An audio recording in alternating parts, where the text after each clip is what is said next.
फांसी होगी, फांसी होगी, फांसी होगी, फांसी होगी, फांसी होगी। नमस्कार साथियों, अभी अभी एक बहुत बड़ा खुलासा हुआ है जिसमें इस बात का पर्दाफाश हुआ है कि इस मामले में काफी धनी लोग और ताकतवर लोगों का हाथ है और वह इस मामले से बचने के लिए अपनी ताकत, अपना रुतबा और अपना पैसा सब कुछ गांव पर लगा चुके हैं और अपनी इज्जत बचाना चाहते हैं। लेकिन कहते हैं ना एक दिन ऊंट पहाड़ के नीचे जरूर आता है। वह चाहे कितना भी बड़ा हो, तब उसे वास्तव में लगता है कि हां, मुझे भी कोई बड़ा है। दरअसल दोस्तों, इस केस में भी इसे वैसे ही रुख मोड़ लिया है जिस तरह से ताकतवर लोग अपने आप को बचाने के लिए संजय राय को मोहरा बनाकर इस्तेमाल कर रहे थे। लेकिन अब उनकी यह चाल सीबीआई ने नाकाम कर दिया है। सीबीआई ने इस बात का पर्दाफाश अभी अभी किया है कि इस केस में और कितने लोग शामिल हैं, क्योंकि खुद संजय राय ने उन सभी के नाम इस बार उगल दिए हैं। वह अभी तक नाम इसलिए नहीं बता रहा था क्योंकि वह डर रहा था, लेकिन अब जब उसकी जान की बड़ी और उसकी इज्जत सब कुछ दांव पर लग चुकी है, तो उसने यह सब सोचना छोड़कर आप पूरी सच्चाई सीबीआई के सामने उगल दी है। आपको बता दें कि इस केस में एक बहुत बड़ा मोहरा सामने आया है जिसको जानने के बाद आपके पैरों तले जमीन खिसक जाएगी। चलिए जानते हैं सारी खबर क्या है, सब कुछ विस्तार से जानते हैं। लेकिन उससे पहले हमारी इस वीडियो को एक लाइक करके चैनल को सब्सक्राइब कर लीजिएगा और उसी के साथ डॉक्टर बिटिया के इंसाफ के लिए कमेंट बॉक्स में सभी लोग कमेंट करके जरूर लिखिए कि डॉक्टर बिटिया के साथ जल्द से जल्द इंसाफ होना चाहिए। भले ही आप लोग हमारे चैनल को सब्सक्राइब ना कीजिए, पर आपसे एक छोटा सा निवेदन यही है कि आप डॉक्टर बिटिया की इंसाफ के लिए अपनी आवाज जरूर उठाएं और ज्यादा से ज्यादा लोग कमेंट में लिख दीजिए कि डॉक्टर बिटिया के साथ इंसाफ होना चाहिए। इस अपराध के लिए दरिंदों को उचित दंड देना चाहिए या फांसी होनी चाहिए। चलिए अब जानते हैं सबसे पहले क्या है पूरी खबर, कौन सा है वह बड़ा खुलासा जो कि अभी तक नहीं हुआ था, कौन है वो नया मोहरा जो इस केस में अब सामने आया है। साथियों, इतने दिनों के बाद अब कोलकाता केस सबको सुलझता हुआ नजर आ रहा था, लेकिन इस बार जो सामने एक बड़ा नाम आया है, एक ऐसे ताकतवर व्यक्ति का नाम सामने आ रहा है जिसे सुनकर आपका भी पैरों तले जमीन खिसक जाएगी, क्योंकि जो जिस ताकतवर व्यक्ति का नाम सामने आया है उसकी वजह से अब फिर से इस केस ने नया मोड़ ले लिया है। ने सामने आए ऐसे नाम और सबूत जिनको सुनकर और जानकर खुद सीबीआई की भी उलझने बढ़ चुकी हैं। अदालत में दरिंदे संजय रॉय के बयान और पॉलीग्राफ टेस्ट से साफ हो गया है कि कोलकाता अस्पताल कांड में एक से ज्यादा लोग शामिल थे। दरिंदे संजय ने गलती से एक ऐसा बयान दे दिया है जिससे यह कंफर्म हो गया है कि डॉक्टर बिटिया के साथ हुए कांड में संजय रॉय अकेला नहीं था, बल्कि हॉस्पिटल के कई बड़े नाम शामिल हैं। अब सीबीआई का शक हकीकत में बदलने लगा है। इतने बड़े बड़े लोग इस घटना में शामिल हैं जो कि इस केस को बंद कराने में अपनी सारी पावर, अपना सारा पैसा पानी की तरह बहा रहे हैं। गवाह खरीद लिए जा रहे हैं, सबूत मिटाए जा रहे हैं। जहां वारदात हुई थी वहां रिनोवेशन के नाम पर सारे के सारे सबूत खत्म कर दिए गए। सीसीटीवी कैमरों से भी छेड़छाड़ की गई। लेकिन इन सब के बावजूद भी अब सीबीआई के हाथ एक बड़ा सबूत लग गया है। अब यह साफ होने लगा है कि डॉक्टर बेटी के साथ दरिंदगी में तकरीबन 7 लोग शामिल थे। इस भयंकर खुलासे में बताया गया कि करीब 7 लोगों ने शराब पीकर पीड़िता के हाथ को कसक पकड़ा, उसे मारा पीटा और उसके साथ गलत काम किया। खुलासे में यह भी दावा किया गया कि 7 लोगों में से 2 ने महिला की टाप पकड़कर जरा संत की तरह अलग कर दी। लेकिन यह तो कुछ भी नहीं है। आगे ऐसे ऐसे खुलासे हुए जिसके बाद यह साफ हो गया कि यह काम अकेले संजय रॉय का नहीं था, बल्कि इसमें कई लोग शामिल हैं। अब प्रिंसिपल संदीप घोष समेत 7 लोगों का बचना नामुमकिन है। यह सब कुछ जानेंगे विस्तार से, लेकिन वीडियो में आगे बढ़ने से पहले आपसे एक ही रिक्वेस्ट है कि अगर आप भी इस डॉक्टर बिटिया को इंसाफ दिलाना चाहते हैं तो वीडियो को बिना स्किप किए लास्ट तक जरूर देखें। डॉक्टर बेटी के लिए, उस बेचारी बिटिया के न्याय के लिए कमेंट बॉक्स में एक बार justice for Kolkata female doctor जरूर लिख दें। फांसी होगी, फांसी होगी, फांसी होगी, फांसी होगी। दोस्तों, कोलकाता में डॉक्टर बेटी के साथ हुए दुष्कर्म को लगभग 20 दिन हो चुके हैं, लेकिन अभी भी डॉक्टर बिटिया को इंसाफ नहीं मिला। अभी भी उन दरिंदों को फांसी नहीं हुई। कुछ तो जेल में है और कुछ लोग आजादी से घूम रहे हैं। दोस्तों, अदालत में दरिंदे। संजय रॉय ने वह कबूल कर लिया है जिसके इंतजार में पूरा देश था। पूरे भारत को यह पता था कि यह काम एक बंदे का नहीं है और यह संदेह अब हकीकत में बदलते हुए दिख रहा है। इसमें कोई एक नहीं बल्कि तकरीबन 7 लोग शामिल हैं और सब कुछ पूरी प्लानिंग से किया गया था। इसी कारण से सीबीआई फुल एक्शन में आ गई है और कोलकाता डॉक्टर बेटी केस में 7 आरोपियों का पॉलीग्राफ टेस्ट शुरू हो गया है। उधर सीबीआई के अनुसार बिना दरवाजे वाले सेमिनार हॉल में डॉक्टर बेटी के साथ जो हुआ, उस बिटिया की चीख किसी को सुनाई क्यों नहीं दी। अब सीबीआई यह जानने की कोशिश कर रही है कि अपराध को बिना किसी बाधा के कैसे अंजाम दिया गया। क्या कोई व्यक्ति सेमिनार हॉल के बाहर निगरानी कर रहा था? सीबीआई यह भी देख रही है कि सेमिनार हॉल से कोई चीख या फिर शोर क्यों नहीं सुनाई दिया। इन सभी तथ्यों से यही साफ होता है कि डॉक्टर बेटी के साथ दरिंदगी सेमिनार हॉल में नहीं बल्कि कहीं और की गई थी। उन्हें किसी और रूम में जमकर मारा पीटा गया और फिर जब उसकी सांसें चलनी बंद हो गई तो उन्हें सेमिनार हॉल में लाकर के रख दिया गया, जिसके बाद उनके शरीर को दरिंदे संजय रॉय के हवाले कर दिया गया। लेकिन अब संजय रॉय ने अदालत और पॉलीग्राफ टेस्ट में जो बयान दिया है, उससे यह साफ हो गया है कि वह अकेला नहीं था, बल्कि इसमें कई लोग शामिल थे। अदालत में दिए गए संजय के बयान को तो जानेंगे ही, लेकिन उससे पहले सबसे भयंकर खुलासे को देखते हैं, जिसमें 7 लोगों के शामिल होने का दावा किया जा रहा है। दरअसल सोशल मीडिया पर एक पोस्ट में किया गया है कि कोलकाता के आरजी करर मेडिकल कॉलेज और अस्पताल में हुए डॉक्टर बेटी की हत्या संजय रॉय ने नहीं बल्कि अस्पताल के साथ ट्रेनी डॉक्टर ने की थी, और इन सब में अस्पताल का प्रिंसिपल भी शामिल है। मेरी बात जरा ध्यान से सुनिए, फिर अंत में सब कुछ क्लियर हो जाएगा। इस पोस्ट में कहा गया है कि इन ट्रेनी डॉक्टरों ने पहले डॉक्टर बेटी के साथ दरिंदगी करी और फिर उसकी टांगों को बेरहमी से चीर दिया, जैसे महाभारत में जरासंध के साथ किया गया था। भीम ने इसी तरीके से जरासंध का कत्ल किया था। एक्टिविस्ट मधु किश्वर ने सोशल मीडिया प्लेटफॉर्म एक्स पर इस बारे में एक पोस्ट किया, जिसमें उन्होंने बताया कि अस्पताल में काम करने वाली एक महिला डॉक्टर और उसके दोस्त के बीच हुई फोन कॉल बातचीत से यह दावा किया गया है। उन्होंने इस बातचीत का ऑडियो भी शेयर किया है, जो बंगाली में है। माना जा रहा है कि सीबीआई को इस ऑडियो कॉल से कई गंभीर सुराग मिल सकते हैं।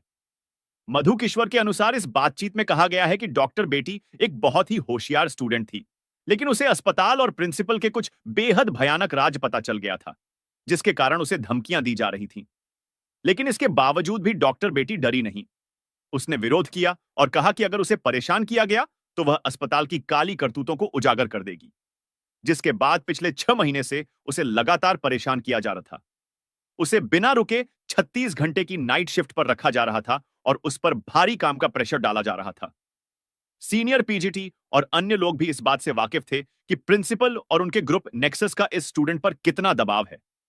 इस बात से साफ है कि प्रिंसिपल समेत पूरा अस्पताल उस महिला के खिलाफ खड़ा था, क्योंकि वह सच और न्याय के लिए झुकने को तैयार नहीं थी। इन सब के बावजूद वह लड़की अपने स्टैंड पर आ रही। 9 अगस्त 2024 की रात इन सभी ने मिलकर उसके खिलाफ साजिश रची। पोस्ट में बताया गया कि डॉक्टर बेटी के साथ कांड करने से पहले पूरा प्लान बनाया गया। यह अब तक का सबसे खौफनाक खुलासा है और सीबीआई इसी के आधार पर जांच आगे बढ़ा रही है।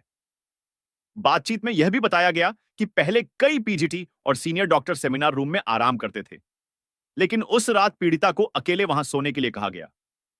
कुछ स्टूडेंट्स ने अफवाह फैला दी कि कमरा निर्माण अधीन है और वहां कोई ना जा सके, जिसके बाद में सेमिनार हॉल में कोई भी नहीं गया। फोन पर बात कर रही अस्पताल के डॉक्टर ने दावा किया कि घटना से पहले 4 साथी स्टूडेंट्स ने पीड़िता के साथ सेमिनार रूम में डिनर किया था, जिसमें एक लड़की भी शामिल थी। यह चारों सीबीआई के रडार पर हैं और इनका पॉलीग्राफ टेस्ट भी किया जा रहा है। लेकिन इसके बाद पीड़िता को सेमिनार रूम में अकेले सोने के लिए कहा गया। बातचीत में यह भी बताया गया कि करीब 7 लोगों का एक ग्रुप नीचे गया और शराब पी। फिर उन्होंने पीड़िता के हाथ कसकर पकड़ा, उसे मारा पीटा और उसके साथ दरिंदगी की इस वारदात में एक महिला इंटर्न ने भी मदद की। खुलासे में यह भी दावा किया गया है कि उसमें से 2 ने पीड़िता का पैर पकड़कर चीर दिया, जिससे उसकी पेल्विक की हड्डियां टूट गई। बच्ची का शरीर में कोई कपड़ा नहीं था। पैर दोनों राइट एंगल में मिला गया। राइट एंगल में एक पांव बेड के इस तरफ, एक पांव बेड के इस तरफ मिला गया। जब तक पेल्विक गर्ल नहीं टूटता है, इस तरह 2 पांव को नहीं चीरा जा सकता है। उन्होंने उसकी कोलर बोन को भी तोड़ दिया और फिर उसे उल्टा लिटा कर उसके ऊपर जूतों से रोदा। फिर उसके सिर को इतने बुरे तरीके से कुचला गया कि उसकी खोपड़ी फट गई।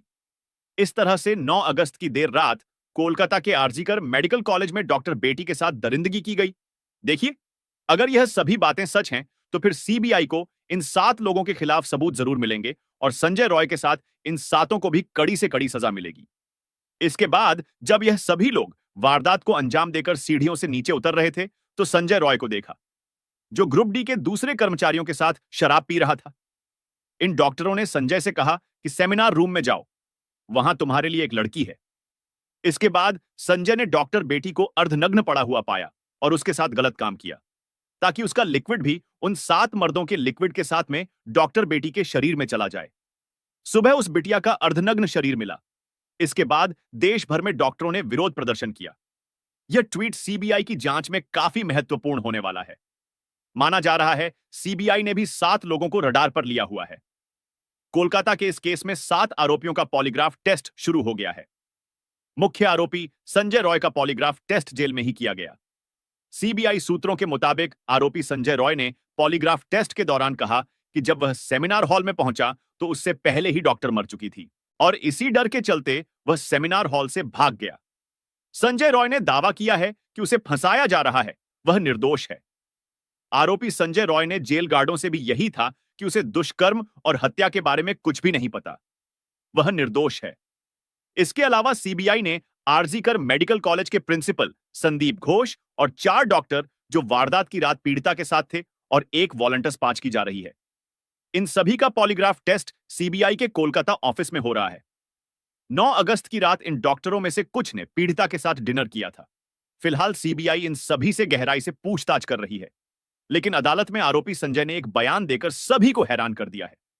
दरअसल 23 अगस्त को कोलकाता की सियालदा कोर्ट ने संजय रॉय को 14 दिन की न्यायिक हिरासत में भेजा। इसी सुनवाई के दौरान संजय पॉलीग्राफ टेस्ट के लिए भी तैयार हुआ।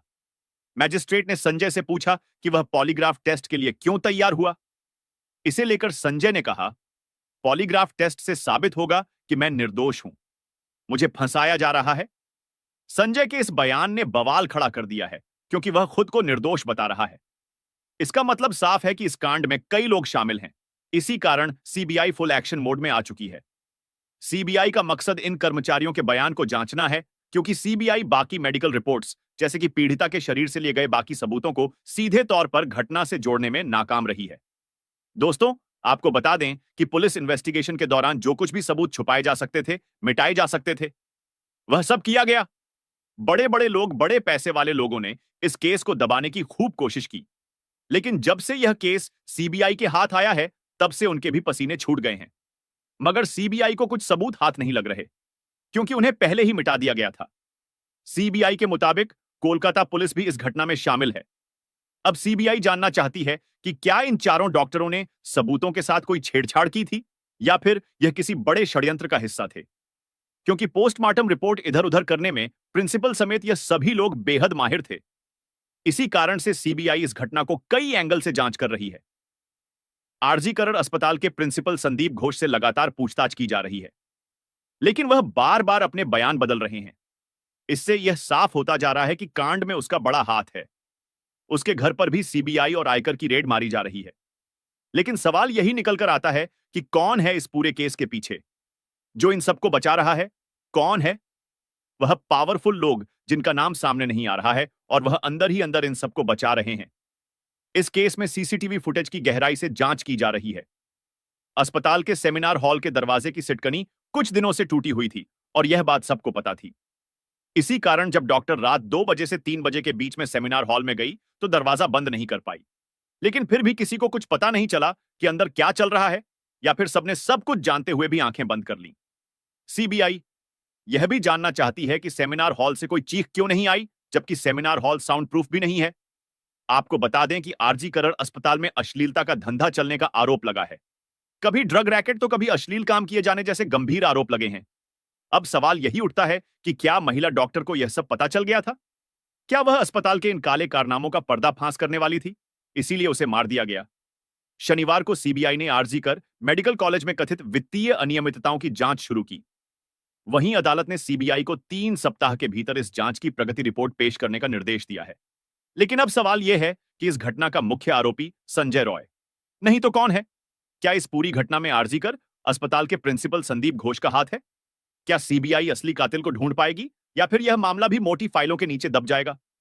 दोस्तों, इस घटना को सुनाने का उद्देश्य किसी का दिल दुखाना नहीं है, किसी को परेशान करना नहीं, बल्कि आपको जागरूक करना है, आपको सचेत करना है। दोस्तों, इस घटना के बारे में आपकी क्या राय है? आप इस घटना का मुख्य आरोपी किसे मानते हैं? कमेंट बॉक्स में जरूर बताएं। और अगर हमारी मेहनत पसंद आई हो तो इस वीडियो को लाइक करते हुए शेयर भी करें। अगर आपने अब तक चैनल को सब्सक्राइब नहीं किया है तो हमारे चैनल को सब्सक्राइब करके बेल नोटिफिकेशन को जरूर दबाएं। धन्यवाद।